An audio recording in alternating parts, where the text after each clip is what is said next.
Hello, this is Darren. And this is Paige. And this is Where's the Lemonade? Where we talk about what happens when life throws you lemons. Make some lemonade? Maybe. Some weeks it's lemon squares.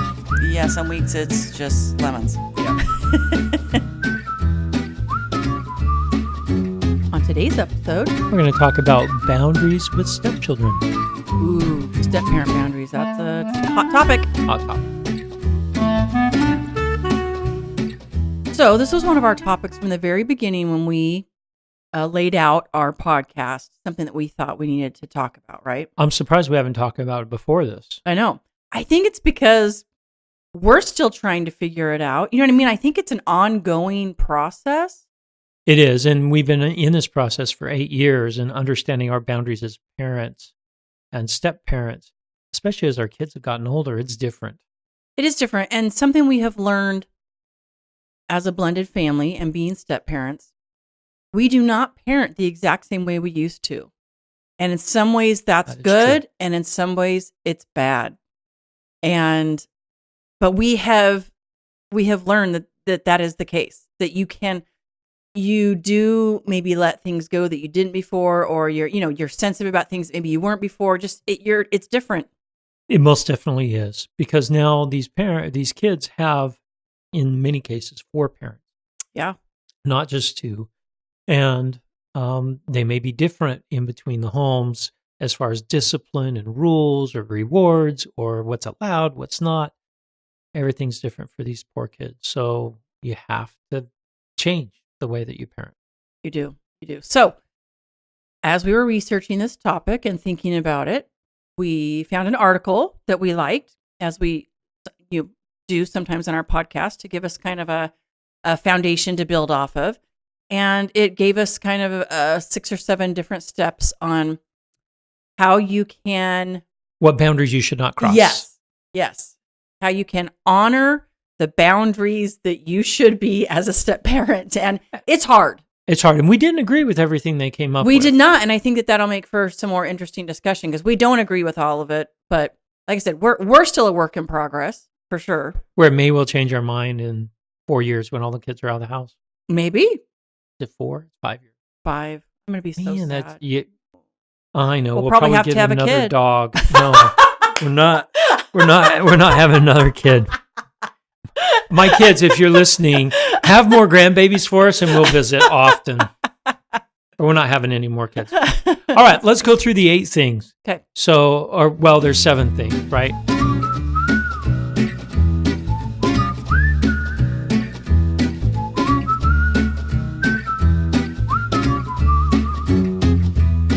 Talk negatively about your spouse's ex is number 1. And let's start with that one. Yeah, let's start with that one. So we've talked about this many times on our podcast. Yeah, it's very delicate because you do want to vent sometimes.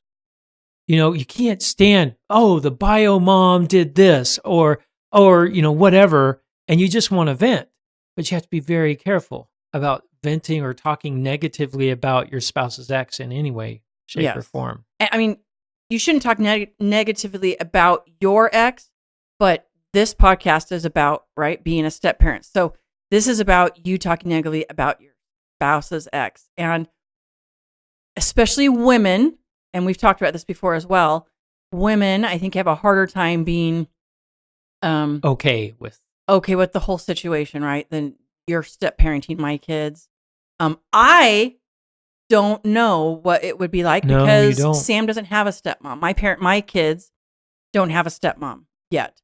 And so I frequently try and put myself in your ex's position, and that I kind of let that try and guide me sometimes as, how would I feel if, this was the situation? All right. So the ideal case is to never talk negatively about them, but it's going to happen. So let's talk about the absolute no.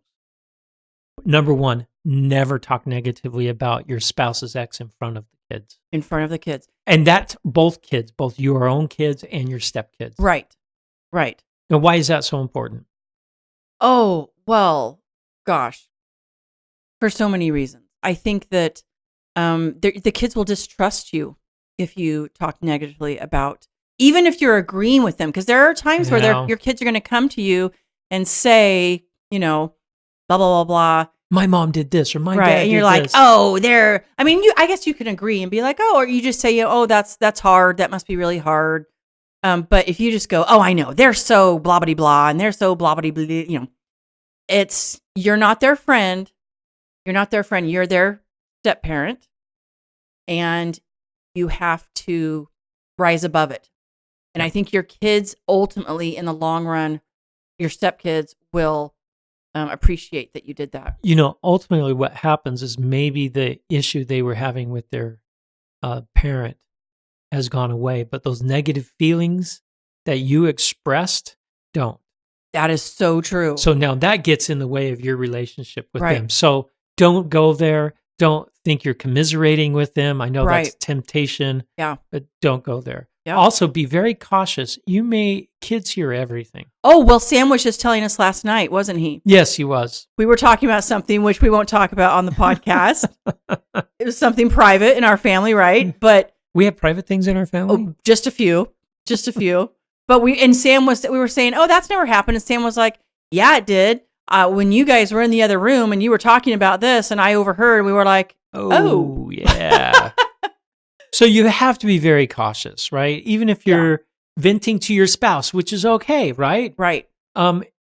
Be careful though that it's always not negative all the time, but you have to have someone to vent to. So your spouse is probably the best person to vent to.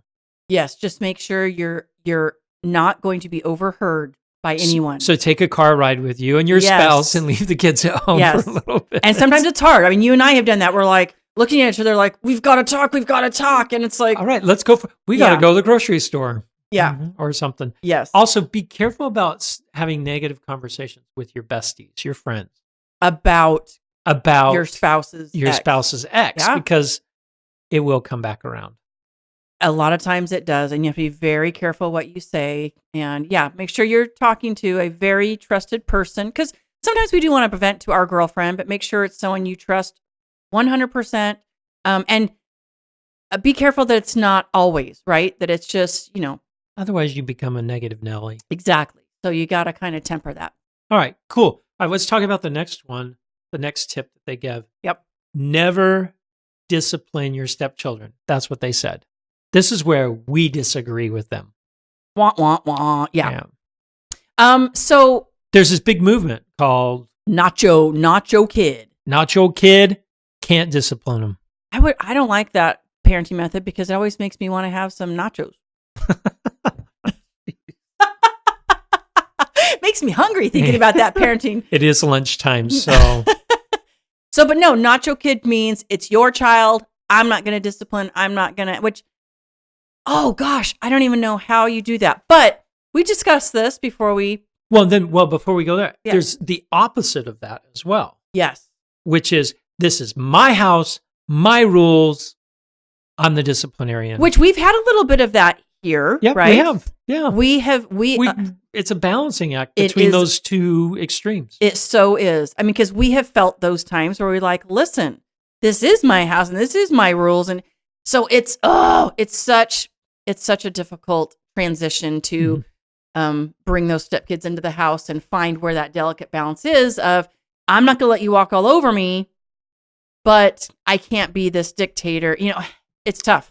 It is tough. So I think we came up with a pretty good balance between that. There's certain things the kids know, even the kids that have left the house when they come home, they know with you, there should not be a dish in the sink. Nope. Dishes in the sink are very bad. Right. And that's not that big of a deal for kids, right? To me, that's a nice discipline thing that we've taught them. And you and I are completely on board with that. So that one's an easy one, but that's more like, this is my house. It's going to stay clean. Yes, but I've never been a monster about it. It's always very, hey, you forgot your dish. I'll put it in here. You know what I mean? And I love the way that we do this discipline because you're actually disciplining, which means teaching. So you don't yell at them and say you're grounded. No, it's like, come over and clean up the kitchen. Yeah. It's like, hey, you left this in here. Can you please come over? Because there's a couple reasons for this.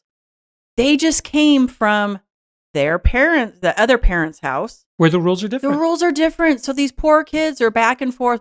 What rules are here? What rules are there? And so got to give them a little bit, but you still have to keep the rules, right?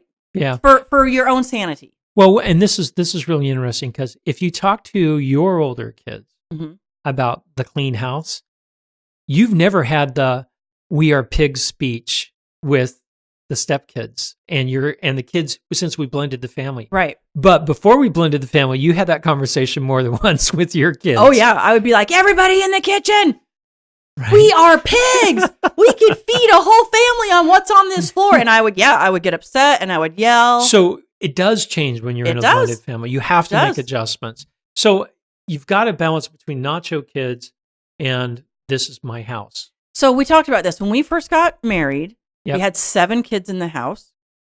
4 teenagers. We had 7 kids at the house. Yeah, 5 were yours, 2 were mine. Yep. And 4 were teenagers, right? 4 teenagers. 4 teenagers, and then a 4, 5, and 6-year-old. Yep. The teenagers were hands off for the step parents. I would say for almost everything. Almost everything. It was, you know what, you deal with which we are very blessed. We did not have many problems at all. Didn't. We really didn't. I mean, we were so blessed. But when we did have an issue come up, 99% of the time, it was the parent disciplining. And it wasn't instantaneous. We always talked about, I mean, if it was real, like discipline, not like, go to your room, you're annoying everyone. That's different. Right. Then, hey, you broke whatever rule. Right. Right. Then we did talk about it. Yes. And we did figure out, and we worked that out ahead of time on how we were going to address the issue. Right. But a step-parent boundary with teenage kids, that is like hot coals you're walking on. And so you've got to stay in your lane. I'm going to say that several times in this podcast, probably. Stay in your lane. Let the bio parent deal with teenagers. Now, the little kids. That's a different story. It's a different story. This is their life. This is what they know. So now our little kids are now teenagers. Right. We treat them like they're our kids. Absolutely. There is no difference. There's no difference because they've grown up together. They know, right? But there still is a difference, and that goes on to the next step, which is try not to take the place of your spouse's ex. Yes. Even though, especially the 3 amigos, as we call them, have been raised together, right? They've been raised together half of the time. Right. The other half of the time they haven't. Right. Things are a little bit different, not that different when all 3 of them are together. Right. A little bit different. But yes, you are very respectful that Sam has a dad. Yep. You are not his dad. And your kids have their mom. I am not their mom. We are bonus parents. That's right. Right. And even there may be a temptation, even if the ex-spouse is not involved in their kid's life anymore. Right. Maybe they've passed away, or maybe there's illness or work or whatever it is. Right. You can't step in and replace them as a parent. No. It's a different role, which is really, really tough. It is tough because you love them as your own child. Yes, I do. Yeah. And that's why I always say, I think being a step parent is one of the hardest things in the world because I love your kids as if they are they are my own, but they aren't. They are your own stepkids. They are my own stepkids, but really I stinks. love them as my own kids, but they are not. And so they're, you love and you want to get, but there's always like this pullback. Right? And there's this shield there. There's a shield. Even when they've left the house. Yeah. I mean, my kids actually call you more than they call me. I love them. You do. We have fun talking, but yes, it is a very tricky situation because you love them as your own, but they're not your own. No, and they can't love you the same way that they love their biological parent. No, nor should they. No. Right? Nor should it's they. It's a different relationship. So just deal with it, I guess is the right word. Yeah, definitely.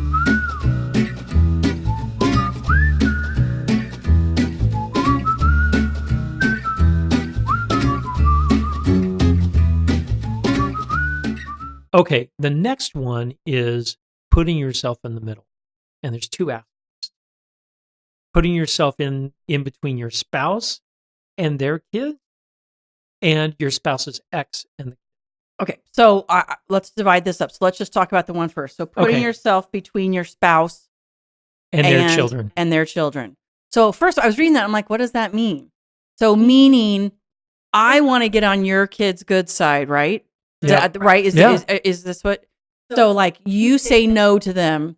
And then they circle back around. And they come to me and then say, hey, well, he's being, not very nice and not letting me do this. And I go, oh, I'll let you do that, right? Yep. No.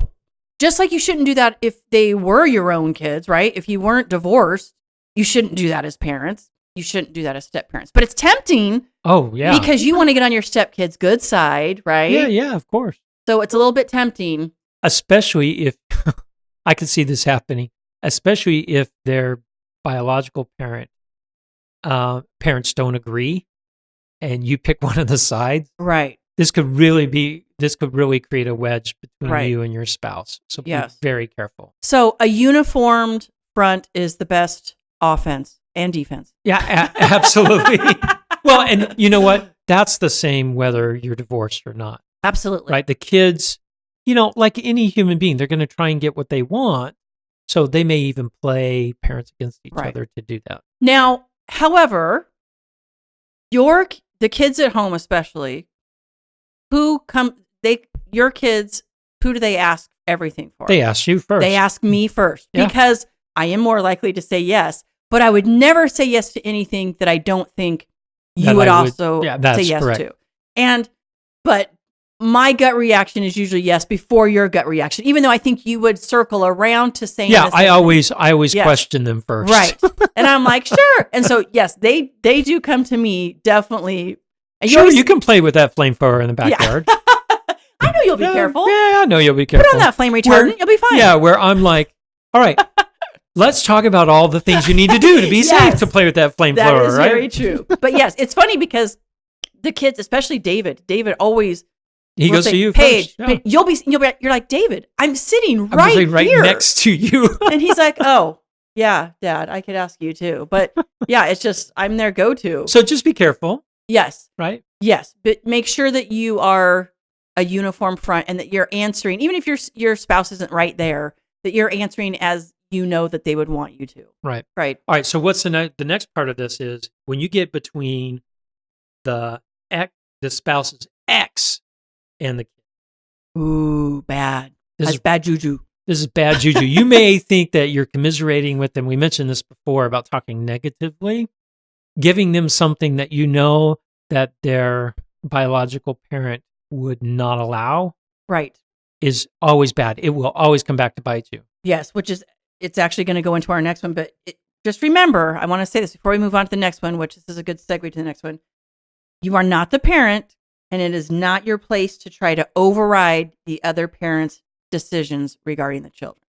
So, especially even if you think it's stupid, especially without consulting, your spouse, right? Like you have to be very careful with that. Be very, very careful. That could really come back to bite you.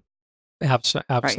So that goes right into our next one, which is ignoring the wishes of your spouse's ex in relation to the children. I like how it says in relation to the children. This is what the article said, because sometimes you do ignore the wishes of your spouse's ex. You should. Yeah. Yes, because if it doesn't relate to the children. Absolutely. Right? Remember, they're no longer, and this can be difficult for some people, they're no longer part of your life. You have severed those ties. Right. Well, they are part of your life, they're not part of your everyday decision making in your life. They're only part of your life with respect to those children.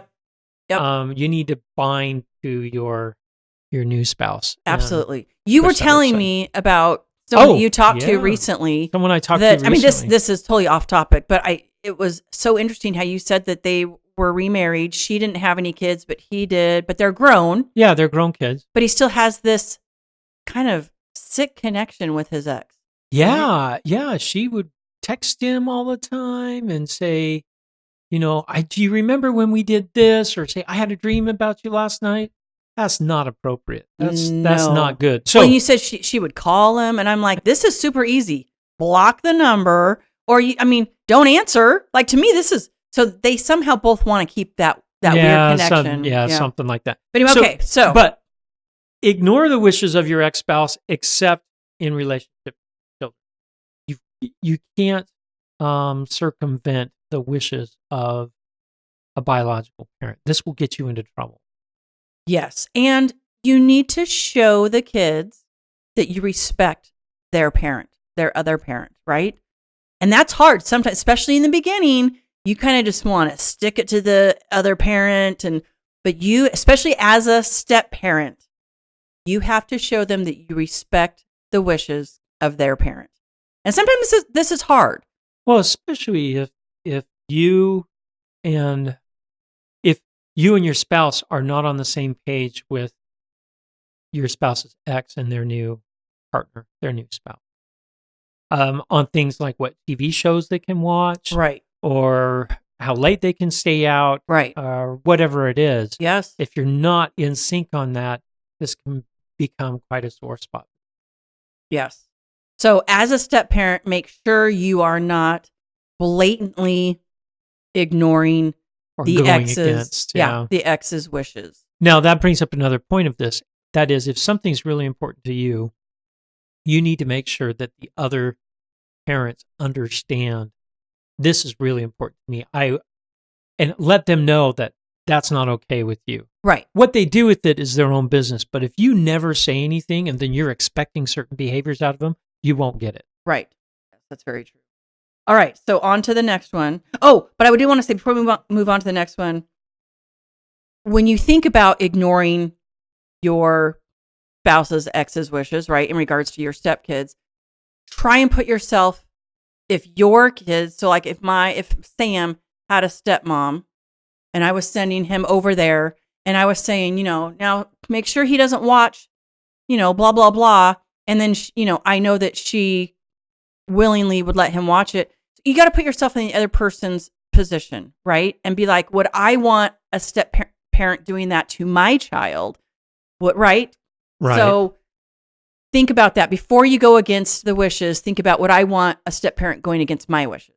Yeah. Right. No, that's good. Try and put yourself in the trenches with the other step parent. All right. All right. Next one: engaging in parenting discussions with your spouse and his or her. This is where I say, stay in your lane. Yeah. So, yeah, this one's a little tough though sometimes. It can be. It can be. This has been a lot of years of learning, because at first I think, like, especially with your ex, at first I think we thought that her and I were going to be these good friends, and I think that's very rare that happens. Very rare. After talking to counselors about this, they said yes, it's very rare. And there's just so many emotions going on with, the kids and them liking the step parent, and it's tough. It's tough. But stay in your lane. Yeah, I knew you were going to say that. Stay in your lane. Now, there have been times, though, when all four parents have sat down together around an incident with one of our kids, where we all had to sit down together and really have a good discussion on how we could best help this kid get through some bullying issues at school. Yeah, we did that in a counselor's office. And we did it in a counselor's office. Yep. Which to me was the right atmosphere to do it. Yep. So that everyone could hear that we were aligned. Right. On how to do things. Before, it would just be me and my ex yes. going and talking with the counselor on how to best handle this. Right. And the counselor made the suggestion, you know what, all four parents need to be there. So my suggestion, if you are engaged in those conversations with your spouse's ex around parenting, it's good to have an arbitrator there or a counselor there to help right. you work through any issues that may be underlying in your parenting technique. So in our situation, you always deal with your ex. I don't deal with her at all. No, that is true. You deal with her, but I am there to support you. And you and I talk about what you might talk to her about, or after you talk to her, right? I mean, so you as a step parent, be a support to your spouse. Yeah. What's interesting, you shouldn't, as the biological parent, you should not be cutting out your spouse. Not at all. No, they need to be engaged. You are a team. Yep. And this is one area that I disagree with the article. They really set it up with, that's not your kid. You have no parenting rights. You've got nothing. Don't even voice your opinion. And I totally disagree. Right.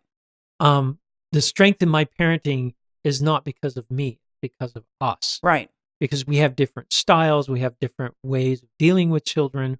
and together we make a really strong team with parenting. So, but you have to be careful. So you and I will talk about things, and then you might go talk to your ex about that, but you don't say, "Well, Paige said." No, that wouldn't be that right. wouldn't be good. It's you because you are talking as us anyway. That's right. Yeah. In that respect, I am representing us as a couple. Right, but you don't need to point out that. No, well, my wife said this. Right. No, don't do that.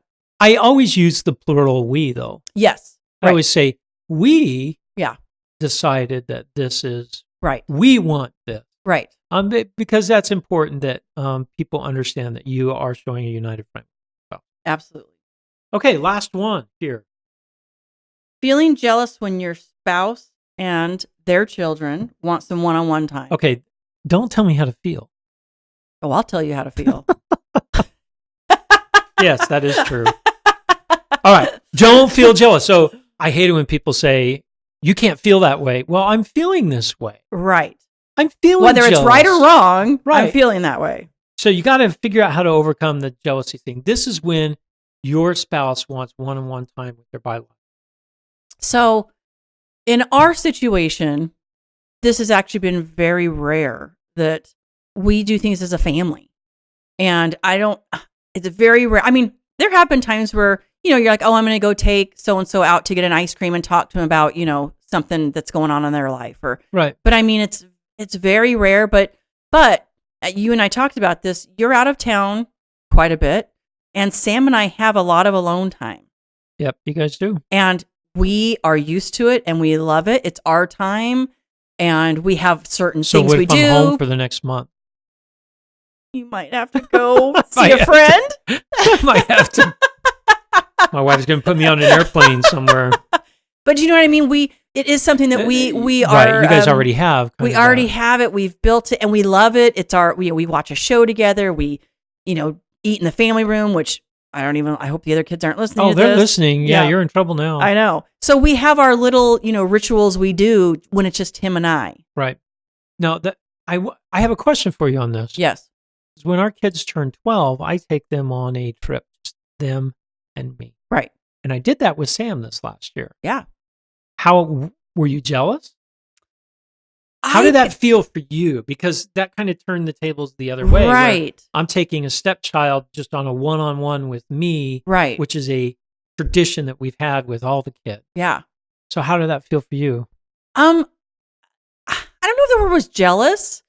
I did kind of want to be there because I wanted to be in Alaska. I thought that was super cool. Yeah. Well, I sent you to Boston instead. Yes. So I distracted you. You did. You distracted me. Sent you with Jake. That's right. And that was a great trip.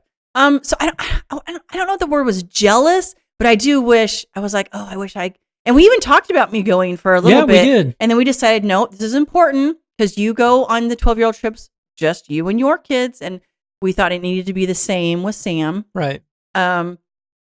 So, I mean, I felt a little, how you and I both have FOMO. Yes, fear of missing out. We totally do. We do. And so I think it was more that I was missing out. Not that I was like, oh, I'm so jealous that Darren's with Sam. It wasn't that. But so I think this kind of ties into this jealousy thing as well. You feel like maybe you're missing out or you're being excluded. Right. So as a step parent, you have to also realize that your spouse may be feeling that. Right. So if you're doing it all the time, right, that might be something you need to work through. Yeah. Yeah. I don't know. This is one that we haven't had to deal with very much. No, not really. But if you're going to stop traveling, we might have to. We'll see. We'll see.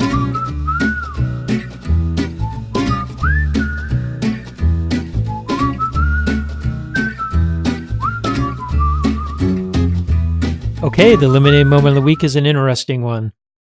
It is. David has been sick for a couple days now, and he's home with us.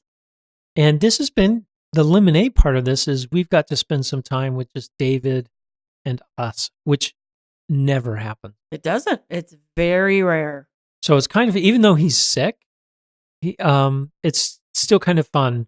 We get to talk to him. He gets to talk to us and spend some time. And he's 12, so it's a good age. right? So we're having fun with him. Without his other siblings interjecting, Which he is the baby of the family. So Yes. he's got how many parents? Yeah, He's got like exactly. 10 older siblings. So I think, he gets to actually get a full sentence out to us without his other siblings around. So no, it's been nice. it has. I mean, sorry that he's sick. Yes. I bet he's sorry he's sick, but it's been nice having him.